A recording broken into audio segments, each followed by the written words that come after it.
So I'm going to start with a personal story. I was 19 years old. There was a Boston and Celtics game. There was a Celtics and Laker game. I'm with my friends hanging out. Of course, we started drinking. To myself, I had a bottle and a half of UV vodka, the big ones, and I decided I should drive home. So I'm driving home, realize I'm too drunk to drive, pull over into a neighborhood, take my keys out, sit on the sidewalk, try and sober up before I have to go home. Next thing I know, I get lit up. 2 cops come out of nowhere and they're like, "What are you doing here?" I don't remember half of it. The only thing I remember is they didn't handcuff me, but I was to do the breathalyzer. I blew a .28. That's almost 3 times the legal limit. And I was under 21, yeah. So next thing I know, I'm like begging him, like, "Please don't arrest me." Like, I was driving, but I wasn't when you found me. Like, I was trying to sober up. I was gonna call someone to come get me. Like, please don't arrest me, So what they did finally was the cop ended up being the cop that was at my high school before when I graduated. So he let me off the hook, but he said he had to call my mom. So my mom had to come pick me up. Next thing I know, I wake up the next morning still drunk, not knowing how I got home. Then later on in the afternoon, picked up my car. All my windows were open and parked all wrong, but I was like, oh, I got lucky. Next thing I did, I looked in my car. I found the other half of the second bottle I drank in my car, so I got lucky. I could have had an open container, drinking underage. My car could have been towed. It could have been bad. I could have killed somebody. So with that story, I feel that the drinking age should not be lowered because teens are more likely to drive under the influence and overall make bad decisions. Many people that I know have gotten DUIs. A lot of my friends under the age of 21 are most likely or already have had their second one. So as soon as you get your first one, it's already like felony. By the second one, it's like really bad. It's hard to get a job. And it's just, I feel it's more just teenagers that because it's illegal for them to be drinking at such a young age, they feel like, oh, I shouldn't be doing this. Teenagers are rebellious already in nature, so drinking at a young age, it makes everything funner. That's what I thought. According to the Center for Disease Control and Prevention, young drivers aged 16 to 20 are 17 times more likely to die in a crash when they have a blood alcohol concentration of 0.08 than when they have not been drinking. So, with that fact, if 16-year-olds to 20-year-olds have a 17% chance of dying from only, I would say, like having a drink or two, 0.08, I feel like I got really lucky, and I know there's a lot of people out there who have drank more than me and driven. According to the website Too Smart to Start, by age 18, more than 70% of teens have had at least one drink. So by age 18, 70%, and I found some shocking facts actually. It's that by the age of 12, there are or I don't call them teens, but like young teens that have said they had at least one drink by the age of 12. By the age of 13, it doubles, and by the age of 15, most teenagers drink regularly nowadays, which I thought was really shocking. Teenagers shouldn't drink because they tend to binge drink. Like, let's say you go to a party or something, teenagers don't pace themselves. They'll have a beer, and then they'll be like, okay, I'm fine, I'm not drunk yet, or I'm not buzzed. Have another beer, have a couple shots, and by the end of the night, it all hits them at once, and it's going to cause them to have really bad experiences, and there's a lot of consequences to drinking. I know I've been through all of them. So according to the online article, The Dangers of Teenage Drinking, From Drunk Dialing to Dying, there are 10 reasons why teens shouldn't drink. The first one is blacking out. Blacking out, I don't know if you guys have experienced this, but when you do drink a lot, you tend to black out. And worst is that it does happen while people are driving, and when that happens, you can kill anybody. Like, you don't even know what's going on, you just black out. The second one is drunk pictures. People tend to have no morals when they're drunk. So if someone texts them or texts them and is like, oh, you're drunk, like, let's take pictures together, by the next morning when you're completely sober, you're gonna regret everything that's happened. The drunk dial. You're a teenager, just broke up with your boyfriend, I'm gonna go get drunk. What do? You call him at 3 o'clock in the morning crying, why did you leave me? Why did you leave me? It's embarrassing. Like, don't drunk dial. This one I took to heart. Sober people think you look dumb, because it's true. There are those teenagers, I'm not saying all teenagers don't or do drink, but some don't, and the ones that don't look at others like, wow, you're a hot mess, you're drunk all the time. Like, it's not a good scene. It's not a good place to be when you're a teenager. You shouldn't be drinking underage because there's so much that can go wrong, and people see you so wrong, and it'll just follow you throughout your life. It is illegal, as we know. Coming back to my thesis, I don't think that the age should be less or brought down, because at age 18, you're gonna do whatever, like, you think you're free. And the fact that a lot of people do go away to colleges with that more freedom, they feel like they are untouchable, and a lot of teenagers will go out and drink a lot more than they would have in high school. So I think keeping the age at 21 is a good thing, because, like, for myself, even right before I turned 21, I was always going out, drinking, getting drunk, and then when I turned 21 and I was finally able to do it, like I can go to a restaurant and get a drink and not have to worry, because I'm 21, I felt that I didn't feel like I had to get drunk. I felt like it was, I'm old enough, I waited this long enough, and just mindset, I was more mature. So I feel that being 21, for some reason, something changes, a switch in your head, you know, I'm old, like, I don't need to be doing that, I'm over it, I've been there, done that, you know? Okay, drinking and driving is stupid.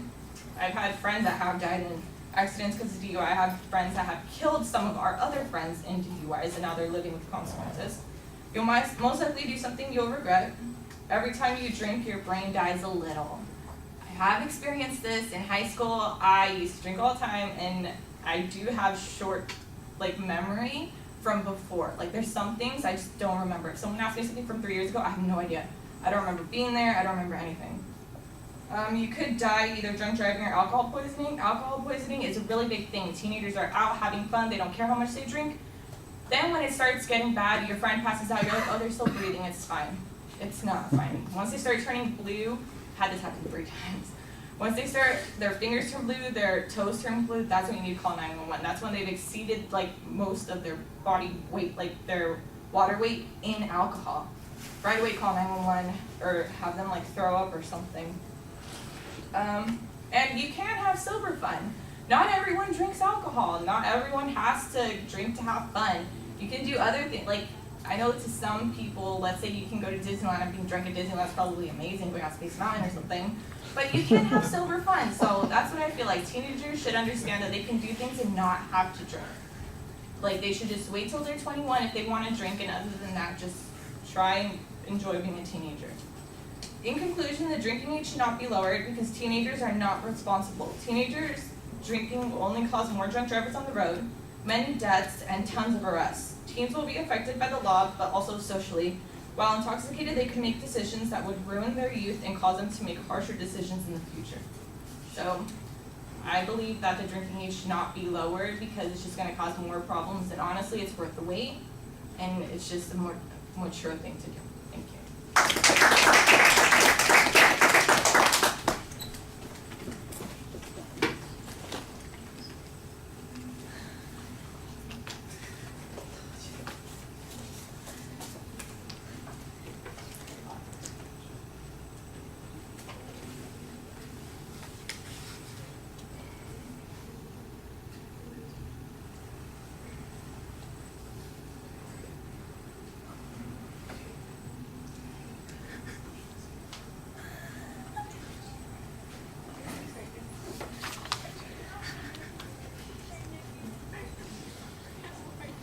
So Deborah, how about some words of wisdom here? I like how you made it a personal story. I like the fact that you use yourself as a stupid person, not people are stupid for drinking. You said, I was stupid for drinking. I like that. Well, no, like, so you don't offend the audience. Yeah. I like the fact that your transitions were good. I like your transitions.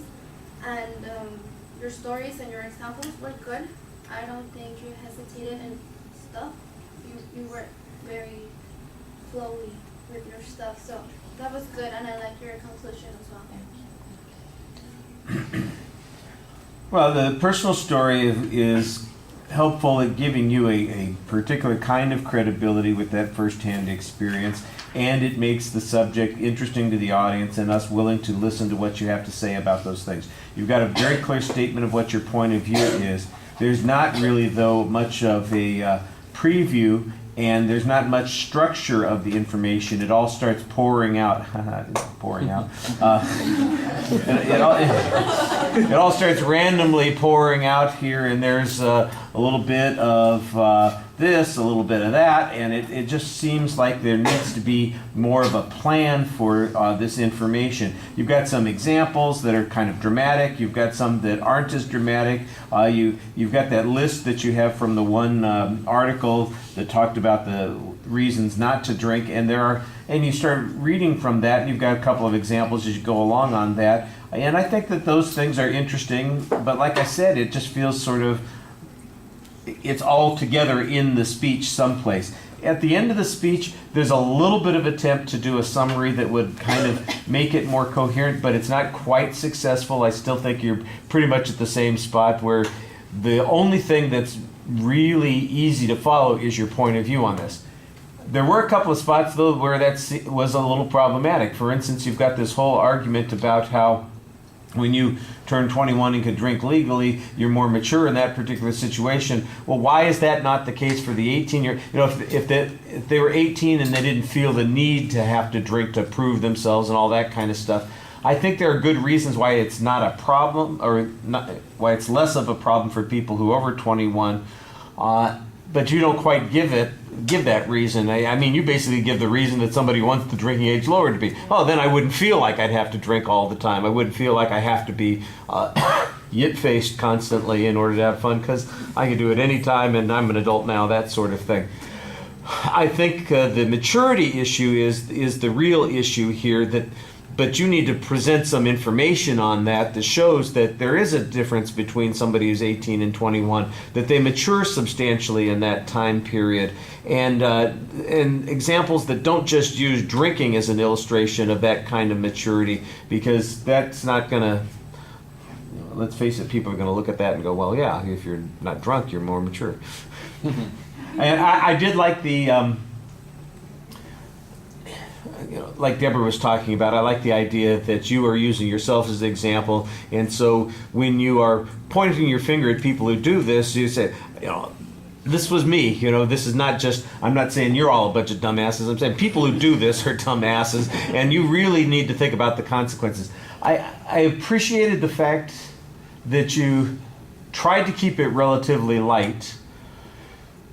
On the other hand, if you're going to try and influence people, I think some of those dramatic things need to be highlighted a little bit. You mentioned, for instance, that you have friends that you've lost because they were driving drunk, or friends who have killed somebody because they were driving drunk. A little bit of those stories, I think, could go a long way. Talking about, for instance, the family of the person that's been lost and how they have been affected by this.